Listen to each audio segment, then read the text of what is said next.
Assalamualaikum warahmatullahi wabarakatuh.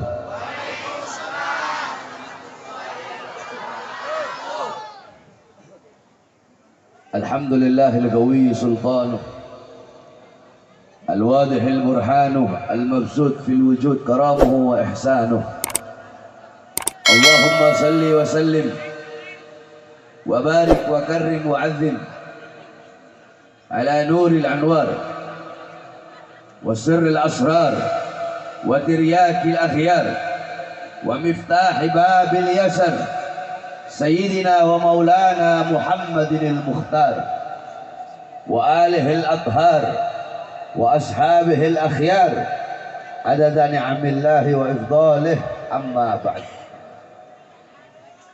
Yang saya cintai, yang saya muliakan, para alim ulama, para habaib, para kiai, para asatid, para tokoh masyarakat, para aparat pemerintah, wabil khusus yang saya cintai, yang saya muliakan, keluarga besar almarhum Al-Habib Abdurrahman Ibn Husain Al-Attas, seluruh putra dan putri beliau yang saya cintai, yang saya muliakan, Al-Habib Zain Al-Idrus, Al-Habib Abdurrahman Segaf, beserta seluruh para habaib yang lain, beserta seluruh hadirin hadirat, bapak-bapak, ibu-ibu, khususnya para pemuda-pemudi umat baginda Nabi besar Muhammad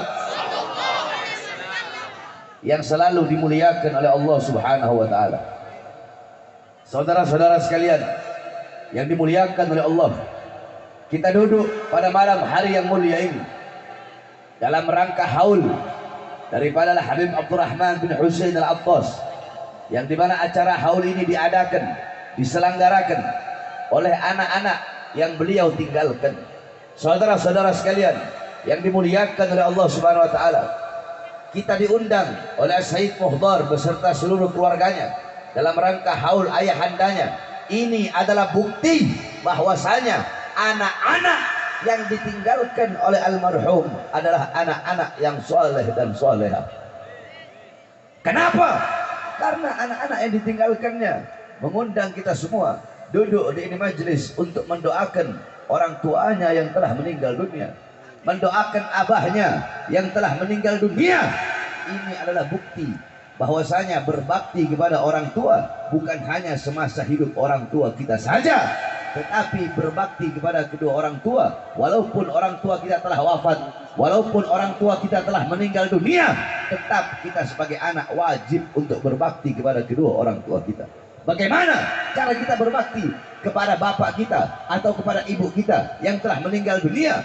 Dengan mengirimkan doa bagi bapak dan ibu kita yang telah meninggal dunia. Saudara-saudara, kita duduk di sini membacakan Yasin untuk almarhum, sebagaimana yang telah kita ketahui bahwasanya Rasulullah SAW beliau bersabda, barang siapa yang membaca Yasin, siapa orang yang membaca Yasin, maka akan Allah Subhanahu wa taala berikan baginya kelak di akhirat, Allah berikan sebuah istana yang temboknya terbuat dari emas putih, tanahnya terbuat dari kasturi, yang dimana istana tersebut memiliki 99 kamar. Di setiap kamar terdapat 99 ranjang, di setiap ranjang terdapat 99 kasur, di setiap kasur terdapat 99 bantal, di setiap bantal terdapat 99.000 bidadari bagi orang yang membaca Yasin. Nah, tadi kita membacakan Yasin, kita hadiahkan untuk almarhum, maka itulah yang Allah persiapkan kelak bagi almarhum di surganya Allah Subhanahu wa taala. Kemudian tadi kita membaca tahlil, kita membaca la ilaha illallah yang kita hadiahkan untuk beliau. Qala Allah fil hadisil qudsi, Allah berfirman dalam hadis qudsi bahwasanya Rasulullah bersabda bahwasanya Allah berkata, la ilaha illallah hisni, sesungguhnya la ilaha illallah itu adalah benteng pertahananku. La ilaha illallah adalah benteng pertahananku. Maka barang siapa yang membaca la ilaha illallah, maka dia telah masuk ke dalam benteng pertahananku. Barang siapa yang masuk ke dalam benteng pertahananku, maka dia akan aman dari azab-azab dan siksa-siksaku. Tadi kita membaca tahlil, membaca la ilaha illallah, kita kirimkan untuk almarhum, maka almarhum akan aman dari azab dan siksa Allah Subhanahu wa taala. Saudara-saudara, belum lagi kita membaca sholawat kepada baginda Nabi besar Muhammad. Kita baca maulid yang kemana semuanya itu pahalanya dihadiahkan, diniatkan untuk almarhum yang ada di dalam kubur. Saudara-saudara, qala Rasul sallallahu alaihi wasallam, "Man shalla alayya salatan wahidah, sallallahu alaihi biha asyra." Barang siapa yang bersolawat kepada aku satu kali, maka Allah bersolawat kepadanya 10 kali. Salawat dari Allah adalah rahmat, salawat dari malaikat adalah maghfirat, salawat dari umat adalah doa. Nah, saudara-saudara, Allah memiliki satu malaikat yang dimana malaikat tersebut Allah ciptakan untuk membawakan semua salawat umat yang bersalawat kepada Nabi Muhammad. Malaikat tersebut bawa di hadapan kuburnya Nabi Muhammad SAW. Setiap ada yang bersalawat, maka malaikat itu berkata, "Ya Rasulullah, fulan bin fulan, fulanah binti fulan, tadi kita bersalawat kepada Nabi Muhammad, maka engkau punya nama satu persatu." Saudara-saudara, dibawakan oleh malaikat tersebut, didengarkan di hadapan kuburnya baginda Nabi besar Muhammad. Malaikat tersebut berkata, "Ya Rasulullah, fulan bin fulan, fulan bin fulan, fulanah binti fulan, mereka bersalawat kepadamu ya Rasulullah." Apa kata Rasulullah? Bawa salawat mereka menghadap Allah Subhanahu wa taala. Dibawa, engkau punya salawat menghadap Allah. Malaikat berkata, "Ya Allah, fulan bin fulan, fulanah binti fulan, fulan bin fulan, fulanah binti fulan, mereka bersalawat kepada kekasihmu Muhammad, yang dimana pahalanya mereka hadiahkan, mereka niatkan untuk almarhum Al-Habib Husain Al-Attas." Apa kata Allah? Akan aku ciptakan dari setiap satu huruf dari sholawat yang mereka baca. Jadi kita baca sholawat, ya Rabbi salli ala Muhammad, ya Rabbi, ya satu huruf, alif satu huruf, ra satu huruf, ba satu huruf, ya satu huruf, ya Rabbi 5 huruf. Dari setiap satu huruf, kata Allah, aku ciptakan 460 malaikat yang memiliki 460 kepala. Setiap kepala memiliki 460 wajah. Setiap wajah memiliki 460 mulut. Setiap mulut memiliki 460 lidah. Setiap lidah akan memohonkan ampun atas dosa-dosa orang yang bersalawat tersebut, atau dosa-dosa orang yang dihadiahkan pahala salawat tersebut. Malaikat itu akan bersujud kepada Allah sampai datangnya hari kiamat. Malaikat itu tidak akan mengangkat kepalanya dari sujudnya sebelum Allah mengampuni dosa-dosa orang yang bersalawat atau dosa-dosa orang yang dihadiahi salawat tersebut. Tadi kita membaca salawat, kita hadiahkan untuk almarhum di dalam kuburnya, maka Allah akan ampuni seluruh dosa-dosanya. Nah, saudara-saudara sekalian yang dimuliakan oleh Allah Subhanahu wa taala, makanan bagi para penghuni kubur itu adalah doa. Bukan hanya kita, orang-orang yang masih hidup saja yang butuh akan makan. Mereka orang yang wafat, mereka orang yang telah meninggal dunia, mereka pun butuh kepada makanan. Akan tetapi makanan mereka beda. Makanan mereka adalah doa yang dikirimkan oleh orang-orang yang masih hidup. Saudara-saudara sekalian yang dimuliakan oleh Allah, sebagaimana dalam hadis bahwasanya qala Rasulullah sallallahu alaihi wasallam, "Idza mata ibnu Adam in qata amaluhu illa min salasa, sadaqatun jariyah, al-ilmu yantafa'u bih, wa waladun salih yad'u lah." Apabila manusia, apabila anak Adam wafat, apabila anak Adam meninggal dunia, maka terputus seluruh amalnya. Kita masih hidup salat, dalam kubur tidak bisa salat.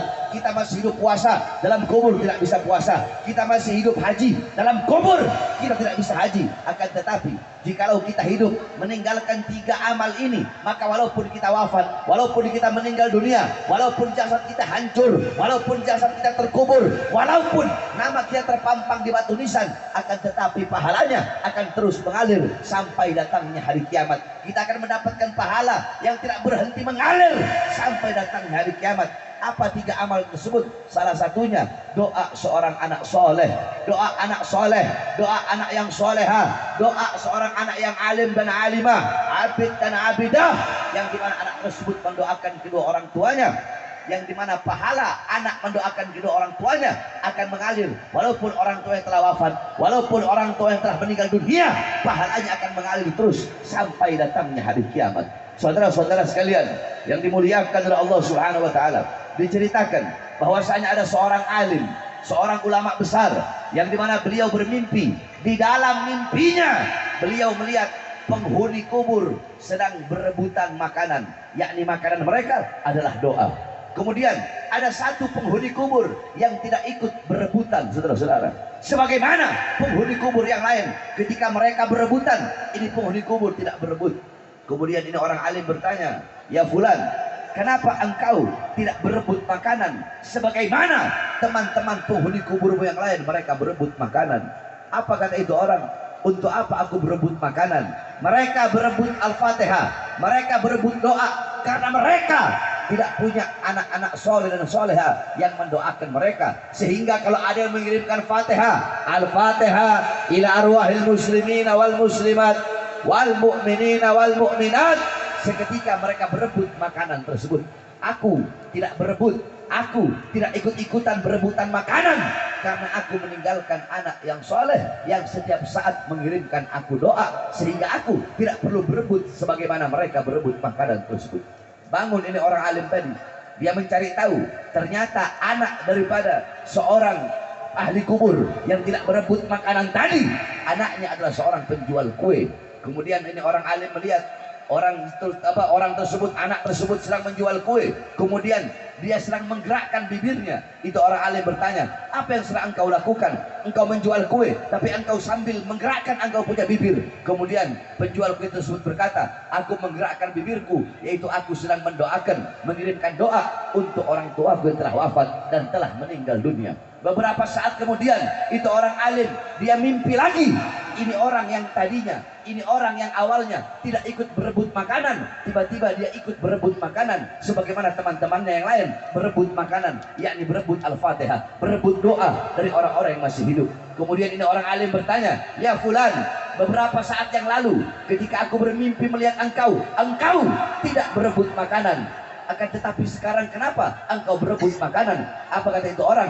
Dulu aku tidak pernah berebut makanan, aku tidak pernah berebut Fatihah, tidak pernah berebut doa, karena aku punya anak selalu mengirimkan doa. Sekarang anakku telah wafat, sekarang anakku telah tiada, anakku telah meninggal dunia, sehingga tidak ada lagi yang mengirimkan aku doa, sehingga sekarang aku ikut berebutan Fatihah dan ikut berebut makanan, yaitu doa. Nah, saudara-saudara sekalian, di zaman Nabi Allah Isa alaihissalam, ketika Nabi Allah Isa alaihissalam lewat di suatu kubur, Nabi Allah Isa mendengar suara teriakan, Nabi Allah Isa mendengar suara jeritan. Akhirnya Nabi Allah Isa alaihissalam lewat di kubur tersebut. Pulang dari itu kubur, Nabi Isa lewat, sudah tidak ada jeritan, sudah tidak ada teriakan. Kemudian Nabi Allah Isa alaihissalam bertanya, wahai penghuni kubur, Nabi Allah Isa bertanya, wahai penghuni kubur, tadi aku mendengar ada suara teriakan, tadi aku mendengar ada suara jeritanmu, suara teriakanmu. Sekarang kenapa tidak ada teriakan? Sekarang kenapa tidak ada jeritan? Kemudian tiba-tiba malaikat datang. Malaikat berkata, wahai Nabi Allah Isa, sesungguhnya ini orang adalah orang fasik, makanya dia disiksa, makanya dia diazab. Dia fasik, orang yang suka berbuat dosa. Tadi ketika engkau lewat, dia sedang diazab, dia sedang disiksa, makanya dia menjerit, makanya dia teriak. Akan tetapi dia meninggalkan anaknya, yang dimana anaknya itu yang masih hidup, anaknya di rumah sedang membaca Injil.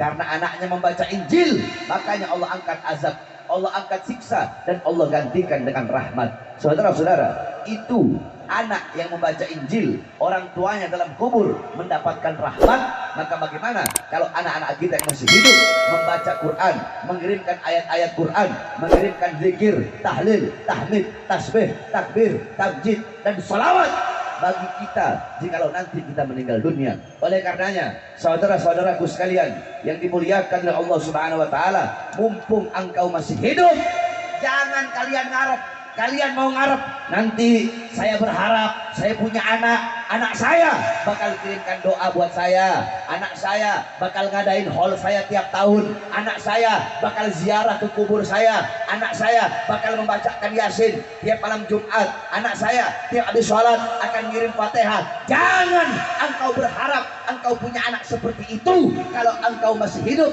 tidak pernah mendidik anak-anakmu dengan pendidikan baginda Nabi besar Muhammad. Jangan ngarep punya anak yang bakal kirimkan doa buat kamu kalau kamu sudah wafat, kalau kamu sudah meninggal dunia. Kalau selama kamu masih hidup, kamu tidak pernah mendidik anak-anak kamu dengan pendidikan Al-Quran.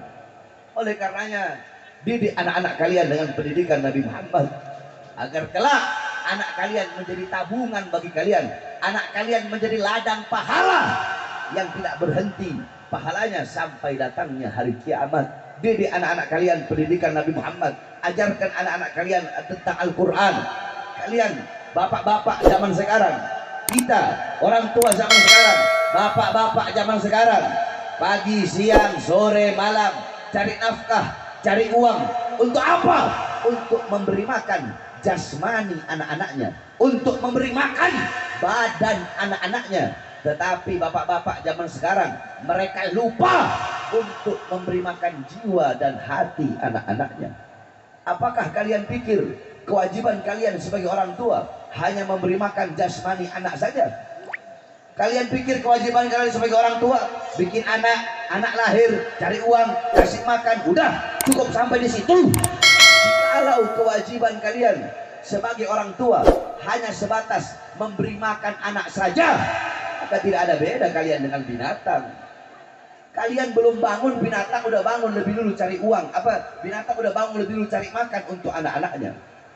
Ada yang lebih wajib bagi kalian sebagai orang tua selain daripada memberi makan jasmani anak-anak kalian? Apa? Memberi makan jiwa dan hati anak-anak kalian.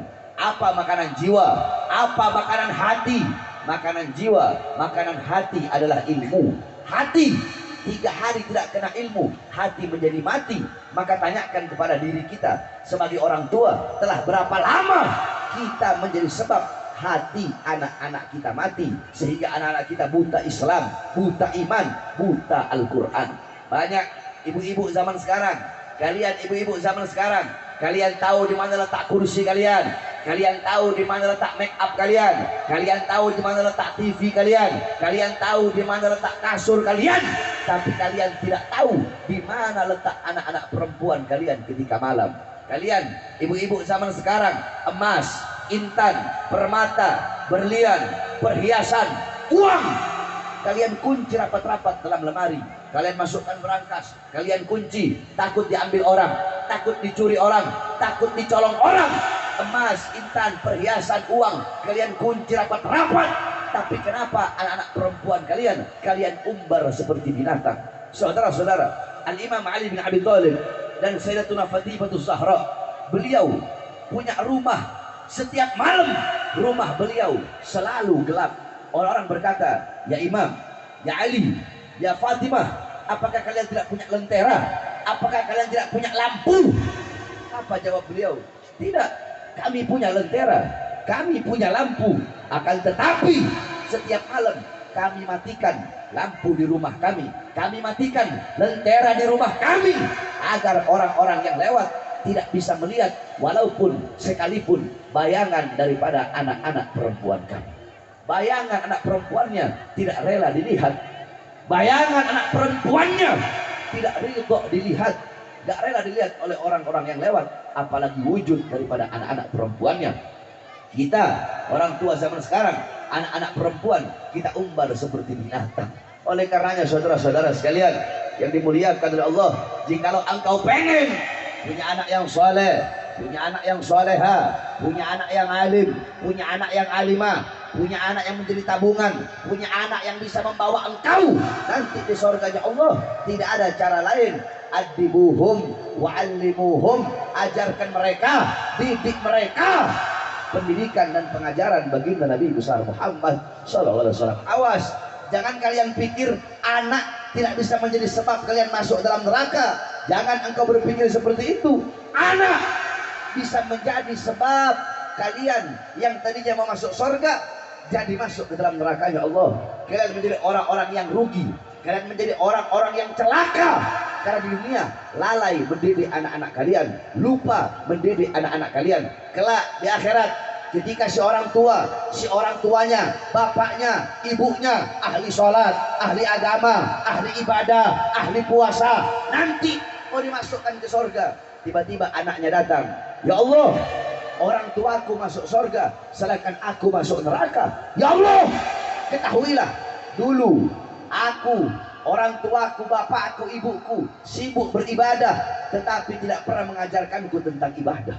Dulu bapak ibuku aku mabuk, orang tuaku biarkan.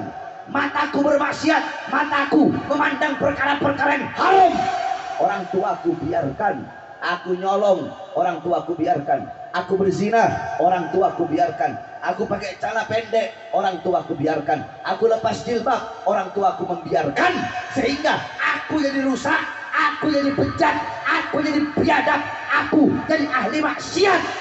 Karena orang tuaku dulu ketika di dunia membiarkan aku bermaksiat dan berbuat dosa kepadamu ya Allah.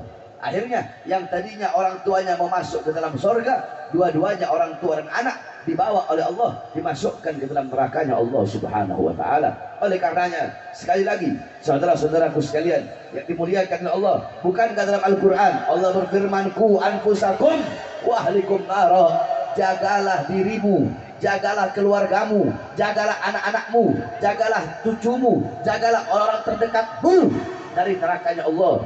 Bagaimana cara menjaga mereka dari api nerakanya Allah?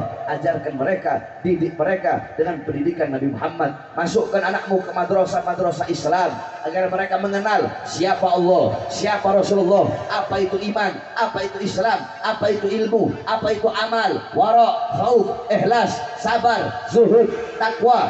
Ajarkan mereka, masukkan ke pondok-pondok pesantren, masukkan ke madrasah-madrasah Islam. Banyak ibu-ibu zaman sekarang, ibu-ibu, bapak-bapak, orang tua, mereka lebih memilih anaknya masuk sekolah umum, jarang belajar agama, jarang belajar fikih, jarang belajar Islam. Ditanya, kenapa kalian lebih memilih masukkan anak-anak kalian? Kenapa kok anak ibu, anak bapak nggak masuk pondok pesantren? Kenapa kok nggak masuk pondok pesantren? Oh Habib, nanti kalau anak saya masuk pondok pesantren, nanti anak saya nggak dapat ijazah, atau nanti anak saya nggak dapat titel, nanti anak saya miskin, nanti anak saya susah, nanti kalau anak saya mondok, nanti anak saya kelaparan, nanti anak saya susah, nanti anak saya nggak punya pangkat, nanti anak saya susah cari kerjaan, nanti anak saya nggak punya uang. Engkau takut anakmu susah, engkau takut anakmu lapar, engkau takut anakmu nggak dapat ijazah, tetapi engkau tidak takut kalau anakmu buta agama. Engkau tidak takut kalau anakmu tidak mengenal siapa begitu Nabi besar Muhammad Sallallahu Alaihi Wasallam. Banyak orang sekarang suka membanding-bandingkan pondok pesantren dibanding-bandingkan dengan sekolah.